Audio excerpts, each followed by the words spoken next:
Hey everybody, what's going on? Your girl Babbzy, aka the West Indian Governor, aka your neighborhood asshole, about here today. Here today to talk to you about the truth about the Guyanese folks. Now, if you don't know what's going on, let me tell you. I'm doing the truth about everybody and their mother. You understand? Today is about Guyana. And I want you to know that I am not Guyanese. I am actually a Bajan Canadian. I am not trying to be Guyanese. I am just telling y'all about Guyanese people. You understand what's going on here now?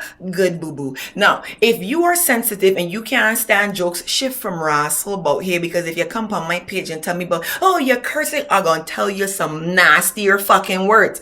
Lastly, if you don't know that Guyanese people are actually West Indian and actually Caribbean, come off my page and go back to fucking school, because I ain't interested in that conversation with none of one today. You understand what I'm saying? Good. Now, what you need to know about Guyanese people is that I love them. And if you know that of all the places in the world that I've ever been, I always tell you that Guyana has been my most favorite place. So let me get into why I like Guyana the most. First thing, Guyanese people are all about family. They love unity. They have big, huge families, 9 brothers, 10 sisters, 55 cousins. And if you live in North America like me, you will always know that every Guyanese person you ever meet will be related to every other Guyanese person that you've ever met.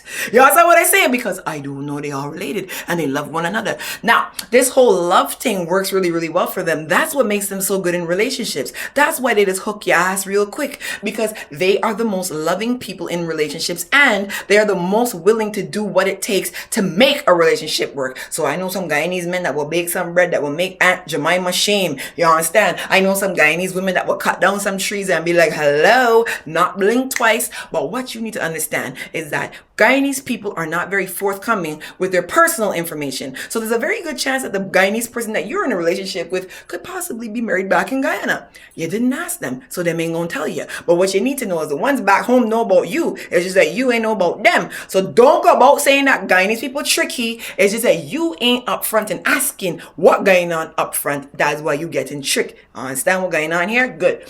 Next thing, what you need to understand is Guyanese people, they don't have no preference when it comes to drinks. Like, yes, they have El Dorado, but they will drink any rascal you give them. Now, a drunk Guyanese person usually ends up being very, very happy. They might hug you. They might be singing all kinds of songs, telling you all kinds of things about them that they wouldn't normally tell you when they're not drunk. So if you want to know stuff about Guyanese people, give them a few drinks. They gonna start talking. You understand? Now, personality-wise, Guyanese people tend to kind of cruise. So this is very, very fucking dangerous. I'm going to tell you why.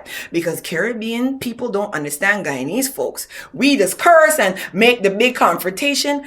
Guyanese people just plot against your raw soul. So what you need to know is if you get in an altercation with a Guyanese person, you see them very quiet, you better fucking pray to Jah, Allah, Rastafari, whoever the fuck it is, because you gonna left that place there, it ain't gonna be raining, and your ass gonna get struck by lightning. Because Guyanese people possess some sort of powers that I know nothing about. Some woman boiling something in Maheka, and I gonna tell you this, they gonna get your raw soul killed, and them ain't gonna blink twice. So I don't know if you know that cursing and these fighting thing, it ain't gonna work with a Guyanese. They're gonna smile against you and plot against your raw soul. Understand that. Now, the only Guyanese that you will really got to be afraid of verbally is the bullers in Guyana. Them bullers dangerous as cunt. Don't do it. You will need CPR. You will need to get hooked up to heart machine, heart palpitations.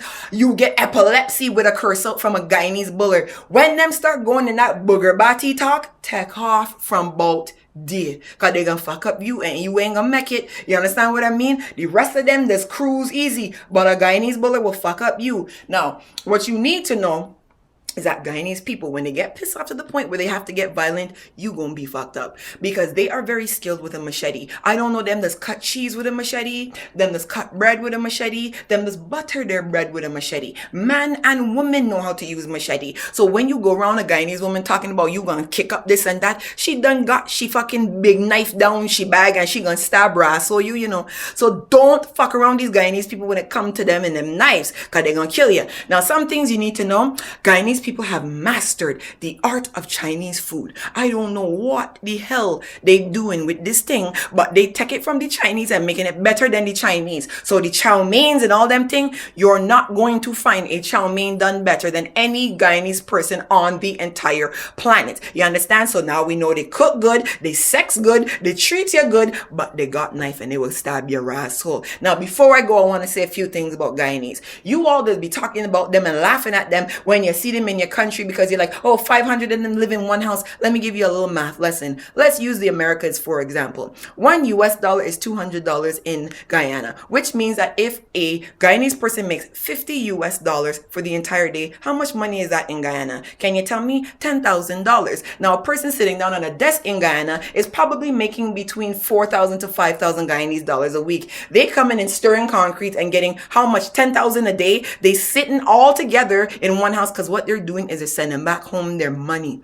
Them buying land, them building them house, and them outsmarting fucking you because you taking you money and buying Remy Rasso here and you ain't got a pot to piss in and you're looking down upon Guyanese. In about 2 years, them gonna got half a Bartaka fucking own. You hear what I tell you? Don't get tied up. Next thing, don't take instructions and directions from no Guyanese person because every motherfucking place close. These people tell me, oh, you're going Linden ain't close, Linden ain't far. When I in the car for about 5 days, God bless, Guyana big as asshole, you know. So understand that when they telling you nothing ain't far, know where they coming from. Because I'll tell you this, you're gonna be ending up on a trip days with a Guyanese person when they tell you that shit ain't far. And lastly, you know, I always leave with a point of confidence for the people. Guyanese folk, you need to understand that yes, the world kind of has this negative stereotype of you all. That is no reason for many of you to come around and lie and say that you're not Guyanese or try and say that you're Trini or try and say that you're something else.